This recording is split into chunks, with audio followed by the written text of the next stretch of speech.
Hey guys, Resto56 here, doing another video. I haven't done a video in a long time. I've recorded a couple videos, but I haven't uploaded them. I didn't get all the footage I wanted to get. I've been on several romps with the Murray. I've done several things to the Murray, and I'm going to go over those things lightly. I got a couple other things coming up, got a couple other updates, but those are going to be different videos. But here's a video. I'll try to do one next weekend, or technically this weekend since today's Monday. But also, main update, most noticeable update, I got a tripod, $5, a nice one. It's at its highest height, it can go really short now as well. Got for $5, so I'll show you the Murray right here, using the tripod. So, she's been worked on for a little bit.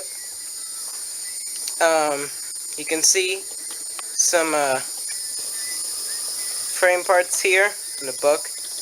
Tube steel, gas pedal, biggest update. I got that Mr. Gasket Pro Grade gas pedal. That's an easy installation, but I'll go over it in a separate video.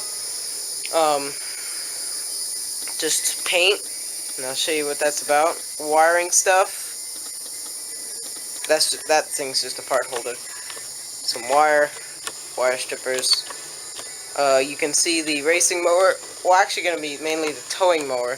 I'm going to use it to go places. I'm going to put a hitch on the back, and I can haul around my trailer and stuff with the tractor. So you can see there's a little Briggs 6-horse on it. That's just there. Sit there. The other engine is still on the cub. You can see I pulled the seat off the cub.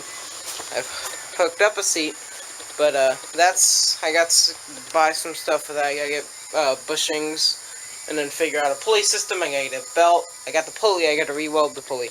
But if you take a look at the front end of the Murray, it's shiny and clean. Look at that comparison with the rest of the frame. If it'll focus. Look at that. That's the old one. New one off of eBay. So, I'm going to put this up. So, here is the old front end. What motivated me to replace it? I hit a tree. My Dumbo driving. Surprisingly, it did not bend the tie rod. This is not the tie rod that got hit. It hit the left tire, which would be this way. And hit by the left tire. You can see the spindle's bent. If you look at these two, I hope it's getting a picture. You can see how this one's lower, so that's bent. And then hanger, yeah, that's in perfect condition. And then I got this replaced because this is bent anyway. So the tie rods are perfectly fine. Actually, I didn't bend those at all. But I have an extra set of tie rods. So, after researching, I got that for $60, that whole front end, tie rods, spindles, front end, front bushings for the spindles, the hangers for $60, brand new, it's all about $500, so, I feel like I ripped the guy off. I did a little bit of work on the wiring, just added in some connectors, made it a little bit nicer. I'm going to be building a rack in the rear. That's why that frame, see that old go-kart frame? That's going to be cut up and used to make a rear rack for the Murray. And coming soon, a new front bumper. Because here's the old one. I broke a headlight. We welded this on here when that front part was bent. So as you can see, these aren't lined up. I can't mount it onto a perfectly straight one, so I can't use this bumper again. I'll cut it up for the metal. I might use the brackets again. One idea is to possibly find a hood for it and reinforce the hood and make a beefy ass front bumper. Something else, let me move the camera stand.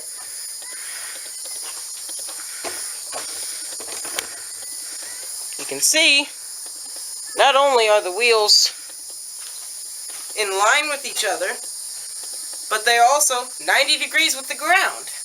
If you remember, I had a nice angle with the ground before that. Because, take a look at this spindle. Look at that wear on the spindle. So, and all this play, there's way too much play in that. See that? See all that play? There was no play in that axle. So, I definitely got a good deal.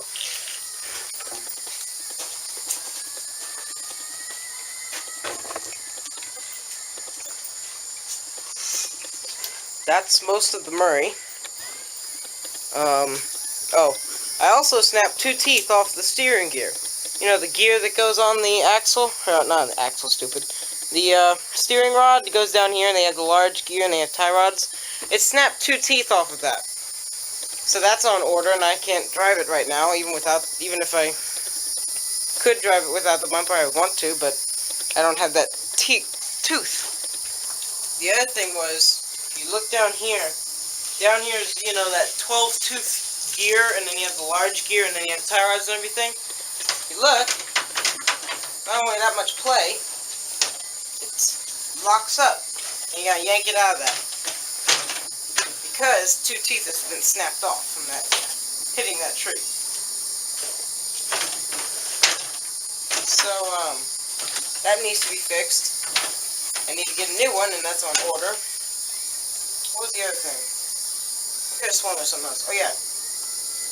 I removed that battery saver, if you know what I'm talking about, from looking at my last videos. Because I found that you can disconnect the negative wire and it doesn't function, it just lets power go through it, and I never needed it. So, there's that. Is there anything else out here? Put my keys out. I really don't think, and I can't think of anything. Brakes, I got new brake pads, so the brakes actually work now. And I redid my brake cable a little bit, modified that some. And you should know, this is the old engine off of that tractor, so this thing runs beautifully. Not a complaint in the world. I painted the old cover off of the original engine, nice and blue. And you can see, right? Well, there's the 18 horse cover. You can barely see it. Move the camera.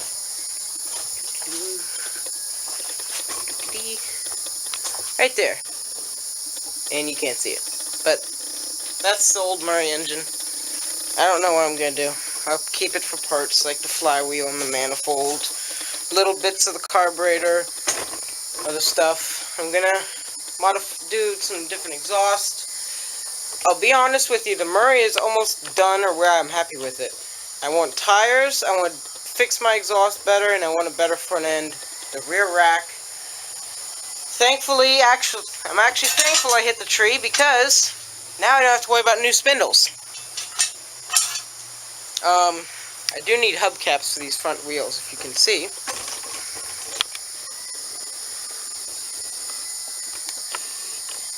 They are hubcapless. So this is just grease.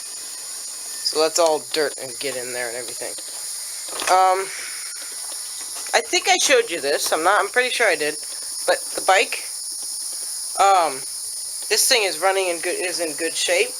I still have that locked up pulley system because I haven't gotten a new chain tensioner. But I changed it to where I was able to remove a length in the chain, so it's a lot tighter now. Even after trying to adjust that. This new rack on the rear with this case thingy, it's running good. I rode it in the rain and it didn't run well after that, it barely ran. So I replaced this module and now it runs even better than it did before I ran it in the rain. But I'll be honest, I'm not going to be using this thing as often as I am now because of something coming up in 2 days from now, which is Monday, July I think today's the 7th. Monday the 7th. Monday after 4th of July. Happy 4th of July, anybody. Or everybody.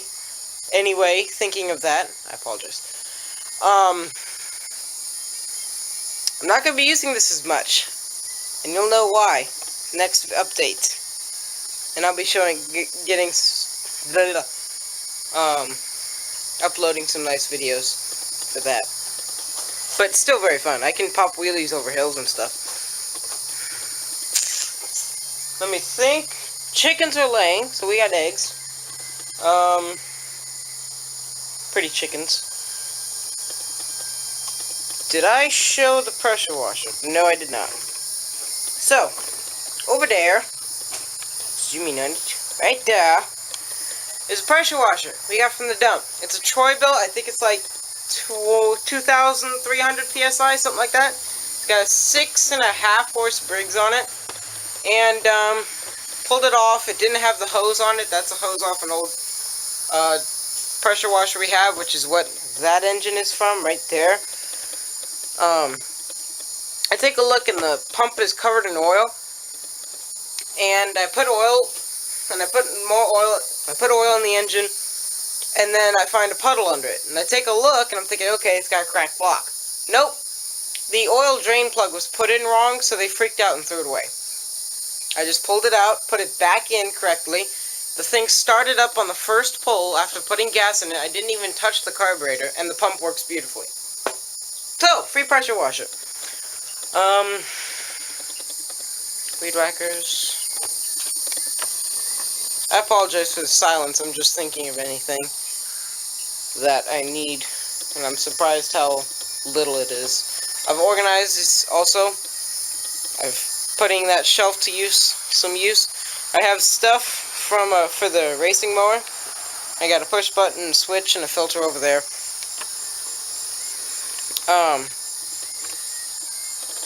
One of our customers, which actually lives nearby within biking range with this thing, has a Murray Select. Well, if you watch Fearless Front, it's his tractor. Just that tractor, right there. It's got the Peerless, it's got the Briggs flathead. It's awesome. It runs. It's rusted out pretty bad, but it still works, thanks to me. So, they pay me to remove the deck and fix up the engine some. I still gotta do some work on it, I just haven't found time to do it. It's kind of now on just my own time. I'm not being paid to fix it more. I was actually really only paid to take the deck off, but I went ahead and cleaned out the carburetor and whatnot, and now it runs. So I got some nice parts from the deck. Oh, that's the other thing. How long ago was it? It was a while ago. But, I took the whole body off this tractor. I was working with the belt system and the steering. This was before I hit the tree, actually. Let me see if I can find the bolts.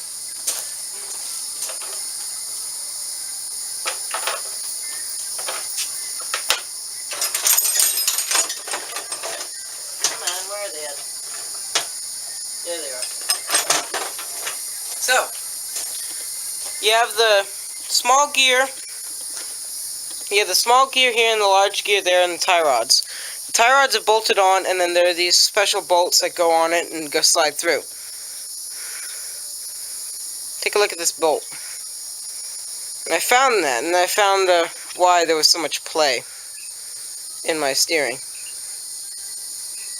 So I ripped it apart so I can easily get to these. And since I was down there, I went ahead and did some modifying to the belt system. I threw in another pulley. Wait, where's that box? Let's do this. So, if you also, again, mentioning Fearless Front, if you look at his video showing his Make a Better Clutch, I don't have to make a dual pulley clutch because it already has one on it. But you'll see something like this sitting at the frame, and he's using it for an adjustable pulley. And now I know where he got it. He got it from his deck. I have the other one in there. I mounted it to the frame and I put a pulley on it. Because what was going on was that you have the side of the belt that the engine pulls on, the transaxle, and then it goes through the rest of the belt system. That side would rub against the belt retainer, a thick one, like 1/8 an 1/8" steel thick belt retainer on the dual pulley clutch, and it would rub. There was almost like that in it, of a wear. It was straight, but it was about that much of a wear, of a turn in it. So that was pretty bad. It's eating up my belt. So I put a pulley there. Now I have a tighter belt system, and I don't wear that away. And it is adjustable. I can slide it back and forth like this. This is identical. The other one was just shorter, like that. So there you go. I'll show you the picture, or I'll make another video. I'll put it up on its side, and I'll show you that pulley. It was just a small 4" pulley, or idler pulley. What else I get inside? I got a nice box of goodies from that deck. Pulley, got some bolts, nice pieces of steel that are completely usable, yet useless. And they'll probably never be used, but I did use one piece. So, that is all I can think of. Better belt system. So, a summary. Front end, gas pedal, belt, brakes, bike. That's about it. Alright. So, hope you guys enjoyed this update. More videos are going to be coming. And, see you guys later. Comment, subscribe. I am open to comments, suggestions, and criticism. So, yeah, I'll see you guys later.